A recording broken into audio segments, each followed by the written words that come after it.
The First Coast is watching 17 JKS. Live from Channel 17. First Coast News. With Glenn Fisher, Joyce Morgan, meteorologist John Gahn, sports with Irv White. This is First Coast News. They've got the weapons and the suspect, but do they have a case? Good evening. Federal prosecutors spent a day in court trying to make a case against two alleged white supremacists charged with possession. But possession of what? Brad Sussman tells us the government may have a very weak case. Stephen Fussell and John Tubbs are accused of possession of an illegal weapon, as in one weapon, even though the authorities have linked them to a cache of weapons discovered Friday night, enough weapons, police say, to blow up the Gator Bowl. But today in federal court, it was learned that prosecutors publicly have little to link one of the men to the weapons. The story's a bit confusing, but this is what was learned at today's hearing. Stephen Fussell claims that under John Tubbs' direction, he and a group of others drove to this house in Clarksville, Tennessee to pick up some weapons. The house belongs to Michael Tubbs, John's brother, who's currently AWOL from the U.S. Army base at Fort Campbell, Kentucky, and who has been charged with stealing weapons from the U.S. military. After Fussell and others trailered the huge batch of weapons to Jacksonville, prosecutors told the court that Fussell got scared, saying that he saw a difference in being sympathetic to racial views and possessing deadly weapons of destruction. U.S. attorneys claim that Tubbs and Fussell are linked to a white supremacist group and found this evidence to back it up in Tubbs' home. When Fussell got scared, he contacted authorities and led them to John Tubbs' house on the north side. But when the JSO and federal agents searched the premises, all they found was one sawed-off shotgun that John Tubbs' attorney claims belonged to his grandfather. But it was Stephen Fussell who led police to the cache of weapons, stored in his own truck, a mini warehouse on the south side, and at his parents' home. Today, attorneys for both men spent most of the hearing pointing fingers at each other's client, claiming the other man to be responsible for the weapons. Right now, all authorities are holding Tubbs on is a charge of possession of an illegal weapon, the shotgun found in his home. Ironically, Fussell's being held on the same charge, even though he was in possession of all the weapons. Tomorrow, Judge Harvey Schlesinger will sort through the facts and decide if the two men should be held at all. Brad Sussman, 17 First Coast News. The two Jacksonville suspects remain in jail tonight, while the third, Michael Tubbs, is still on the loose. Well, tonight was the debut for two new school board members. Newly elected Gwen Gibson and Nancy Corwin took their seats. And as a first order of action, the board re-elected school board chairman Stan Jordan to his post with only one dissenting vote from Gwen Gibson. John Buckley was also re-elected to his position as vice chairman. Well, on the other side of the world, there's a real battle going on for an office. And it's one that could prove very important to the United States. One of our staunchest supporters, Prime Minister Margaret Thatcher, is in a fight for her political career. Today, the leader of the Conservative Party barely held on to her post. A mere 2 votes sent her into next week's runoff. The United States is counting on Thatcher to support any moves made by President Bush in the Persian Gulf crisis. Well, tonight it doesn't look like Mr. Bush will get that support at home, and Congress says he hasn't even asked. Today, 45 members of Congress filed a lawsuit against the president, one that would prevent him from declaring war without their consent. As a member from the Vietnam generation, when I was privileged to be sworn in as a member of the Congress, I promised myself at that time I would never be a part of any undeclared war. An ABC poll of 367 Congress members revealed that 58% do not believe Mr. Bush has the authority to declare war. In addition, less than 50% would support a military solution to the Mideast crisis. Despite national efforts to keep peace in the Mideast, the crisis seems to be hitting closer to home tonight. 39 members of the Army Reserve in Jacksonville are now on active duty. And as Jim Pickett shows us, it looks like they're headed to the Middle East. You'd expect to see Johnny go marching off to war, but when Johnny's Amanda, that's a different story, especially for her family. Can you believe that this is happening? Not to my daughter. I could expect my son, if he was old enough, but when your daughter goes off, it's something different. Amanda's just one of 39 local Army reservists who have been called up to duty because of the Middle East crisis. Today, with their bags packed and buses loaded up, what was always in the back of their mind is now reality. How long have you been in the reserve? Signed up in May. Do you have any idea that this would come about so quick? She's not alone. Dennis Burgess signed up earlier this year with no idea that he'd be leaving so soon. It's tough on his mother. He graduated high school in June, and he went to the reserves, and he came home to start college in January. So all along I thought he would be going to school in January. I didn't think that this would happen. From here, these men and women will travel to Fort Stewart in Georgia, where they'll undergo some additional training. At that point, it's expected they'll be deployed to the Persian Gulf, but nobody's saying that for sure. But if you talk to the families here, it's already a given. Even for those in charge, it's hard leaving family and friends behind, especially when it's so close to the holidays.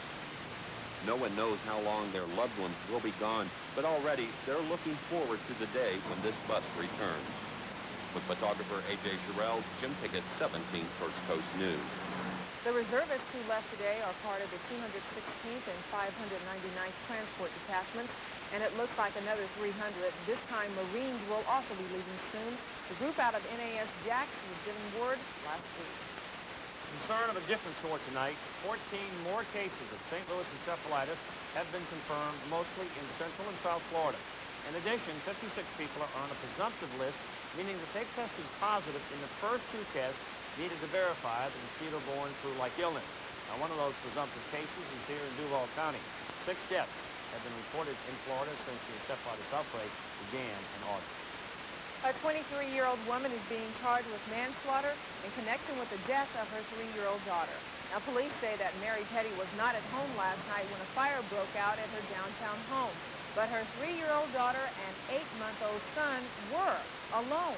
Petty and a couple of neighbors managed to pull the children out of the burning house before firefighters arrived, but it was too late to save the little girl. The baby boy is in fair condition tonight at University Hospital. And there's still no word on the whereabouts of a 3-month-old boy, Andy Smith, who was kidnapped last Thursday. And while police continue their search, a special fund has been set up to help the family. Donations can be made to the James Andrew Smith Fund, care of First Union Bank, 9580 Regency Square Boulevard. The zip is 32225, and that money will be used to move the search for Andy beyond Florida. And definitely we are hoping for a lot of good news to come out of that story. It'd be nice if they could get some good news for Thanksgiving. It really would. And hopefully for some good news from John, who's checking in with a preview for the holiday weather. Well, Glenn, I'm going to do my best. In fact, a lot of good news will occur here in the southeast. We're looking for great weather if you're going to be traveling over the next couple of days. In fact, here's the satellite tonight. Clear skies here in the southeast, some showers in the Midwest. But it's been a lot of snow out in 2 parts of the Rocky Mountains. In fact, let's look at some of the nice scenes that they've had to see in 2 parts of Utah. This is Park City, Utah. This ski resort getting all geared up for the big winter events. And, of course, it was a beautiful day for the skiers as they saw quite a bit of snow up in that area. Now, further on out to the west of them, into parts of California, they saw some rain today. So all the nasty weather is generally out in the western United States, not here in the east. In fact, as we look at the Thanksgiving Day forecast, it looks like the showers will be moving toward us here in the first coast. But rain showers, no problems if you're going to be flying to Chicago, which will be one of the busiest airports, or Atlanta. But out west, some snow showers will linger, and mild temperatures just about everywhere here in the east. 80s for us locally. And, in fact, things are looking pretty good. But first, we have to think in terms of tomorrow. And if you're going to be around town here locally, our lane ranger will be out there telling you that on the Main Street Bridge, the southbound outside lane will be closed tomorrow between 2 and 3. The reason? Well, city workers are planning to hang holiday decorations during that time, so watch out for that. Otherwise, lane ranger says things are looking pretty good. Back to you, Jason and Glenn. Okay, and there's also some good news, especially if you're going to be driving. The price of gas is going down. I've only noticed a penny, but hey, I'll take it. But crude oil is down, so we're going to start seeing it at the pump. Hopefully. Yeah. Well, you know, it hasn't been done for over 5 years, but this afternoon, a space shuttle landed at Cape Canaveral. Atlantis made a picture-perfect landing today at the Cape after being delayed by bad weather out in California. The winds were rough again today, and NASA decided the Cape was the way to go. The shuttle was on a mission to deploy a satellite that sources say will spy on Iraq. And still to come tonight, a lucky couple is in the lotto money tonight. And to look at some unlucky folks, ones with another one of our unmentionable ills, bad breath. That story in just a moment.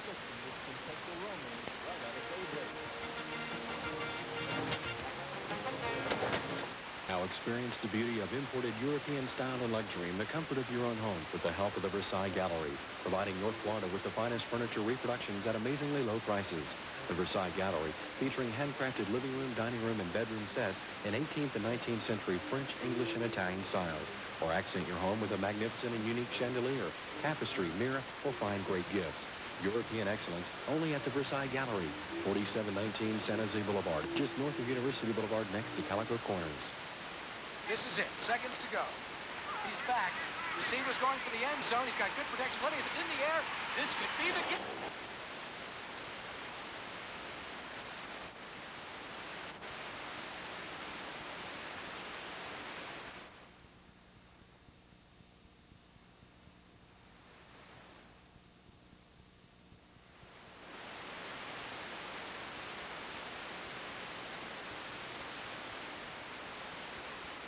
Whether your company is this big or this big, Savin has your copier.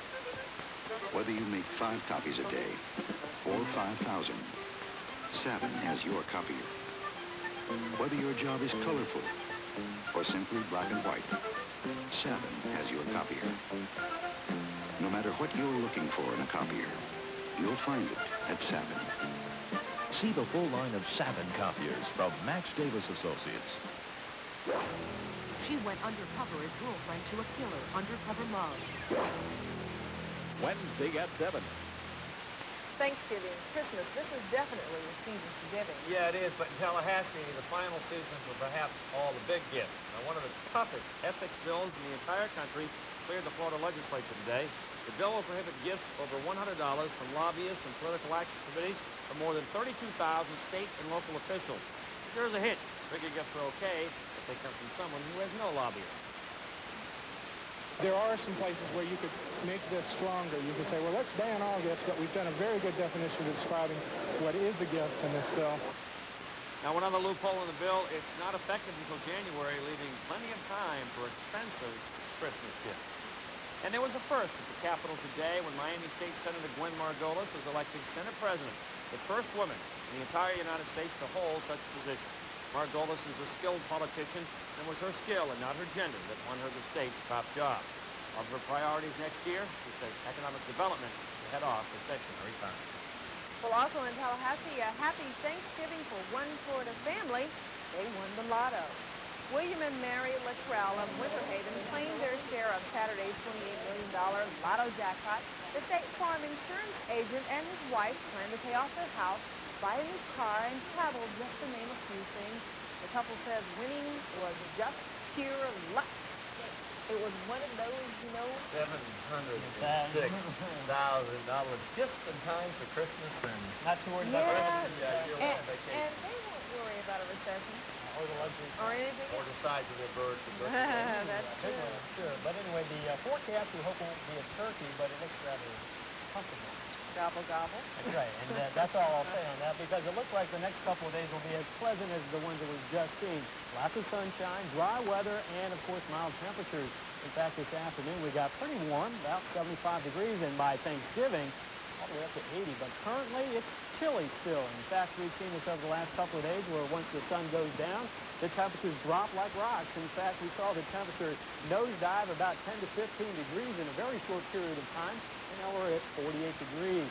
This morning we started out at a very chilly 38, but no frost in the local area like we saw back on Monday morning. Nonetheless, a chilly start coming up tomorrow morning. As you look at the southeast satellite, you can see generally clear skies here in the southeast. Now, the clouds are beginning to move in our direction, but these are generally high clouds, not producing any rain. So once again, they look rather ominous, but there's very little to them at this point. For us here in the southeast, the clear skies will continue as we have a huge area of high pressure in the upper atmosphere over us. Meanwhile, the storminess will continue out west. This storm system will move quickly on out toward the east, bring some rain to the Midwest, but for us in the southeast, the beautiful conditions will continue by Thanksgiving. As you saw earlier, the showers will move closer, but not to the first coast. and travel should be okay. But here's your 17 forecast for tonight. Clear, chilly, cool start tomorrow morning, 42 degrees. Have a very safe day tomorrow. Of course, we want to get to Thanksgiving. Sunny and milder tomorrow afternoon.